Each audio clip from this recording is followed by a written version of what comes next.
அனைவருக்கும் வணக்கம். எல்லாருமே டெட் ரிசல்ட்டுக்காக எப்போ டெட் எக்ஸாம் எழுதி முடிச்சாச்சு, எப்போ டெட் எக்ஸாமுடைய ரிசல்ட் வரும் அப்படின்னு சொல்லி எதிர்பார்த்துட்ருக்கீங்க. இந்த நேரத்தில் டெட் சம்மந்தப்பட்ட சில விவகாரங்கள், சில விஷயங்கள், சில பிரச்சனைகள் இருக்குது, சில இஷ்யூஸ் இருக்குது. உங்களுக்கே தெரியும்.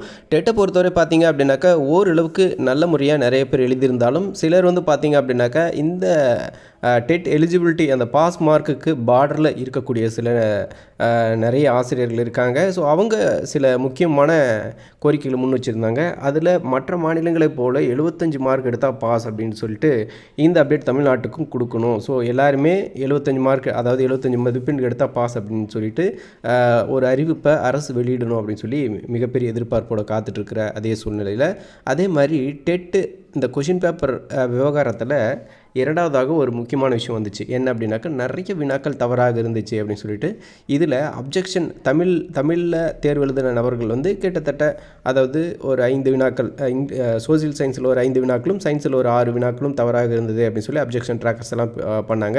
அதே சமயத்தில் இங்கிலீஷில் பார்த்தீங்க அப்படின்னாக்கா இங்கிலீஷ், அதாவது Tamil medium to English medium, அதாவது அதில் இருக்கக்கூடிய தமிழ் டு இங்கிலீஷ் அப்படின்னும் போது அதில் ஸ்பெல்லிங் மிஸ்டேக்ஸ் நிறைய இருந்துச்சு.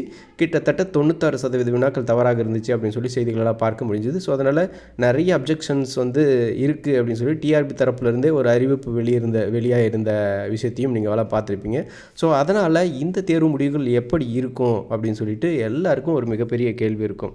ஸோ இந்த கொஷின் பேப்பரில் இருக்கக்கூடிய இந்த இஷ்யூஸ்னால ரிசல்ட் எப்படி இருக்கும் அப்படின்னு சொல்லி எல்லோரும் எதிர்பார்க்கப்படுது. ஸோ மீனிங் மாறாமல் சில மிஸ்டேக்ஸ்க்கு மார்க்கு கொடுக்காம, அதாவது இந்த அப்ஜெக்ஷன் இது யார் அப்படின்னாக்கா டிஆர்பியில் இருக்கக்கூடிய அந்த எக்ஸ்பர்ட் கமிட்டி தான் இது முடிவு பண்ணுவாங்க. டிஆர்பி இது சம்மந்தப்பட்ட ஒரு முக்கிய முடிவு எடுக்க போகிறாங்க.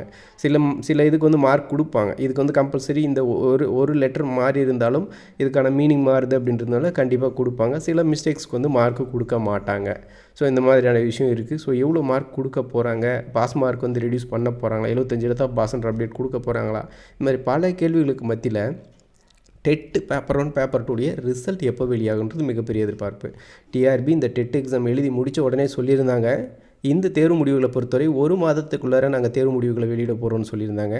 ஆனால் டிசம்பர் முடிஞ்சிருச்சு, இதுவரை ரிசல்ட் இல்லை அப்படின்றது மிகப்பெரிய வருத்தத்தையும் ஏமாற்றத்தையும் கொடுக்குது அனைத்து ஆசிரியர்களுக்கும். ஸோ இந்த தேர்வு முடிவுகள் டெட் பேப்பர் 1 பேப்பர் 2 உடைய தேர்வு முடிவுகள் எப்பொழுது வெளியாகும் அப்படின்னு சொல்லிட்டு மிகப்பெரிய எதிர்பார்ப்போட எல்லாருமே காத்துட்ருக்காங்க. இந்த மாதிரியான நிறைய கேள்விகளோட எல்லாருமே ரிசல்ட்டுக்காக காத்துட்ருக்கிற நிலையில் இதுவரை டெட் ரிசல்ட் சம்மந்தப்பட்ட எந்த அப்டேட்டுமே இல்லை அப்படின்றது வருத்தம் அளிக்கக்கூடிய ஒரு விஷயமா இருக்குது. பொறுத்திருந்து பார்ப்போம். பொங்கலுக்கு பிறகாவது இந்த ஜனவரி மாதத்திலாவது ரிசல்ட் வெளியாகுமா அப்படின்னு சொல்லிட்டு எதிர்பார்ப்போடு இருக்கும். ஸோ இந்த ரிசல்ட் சம்மந்தப்பட்ட வேறு எந்த அப்டேட் இருந்தாலும் மறக்காம கமெண்ட்டில் சொல்லுங்கள்.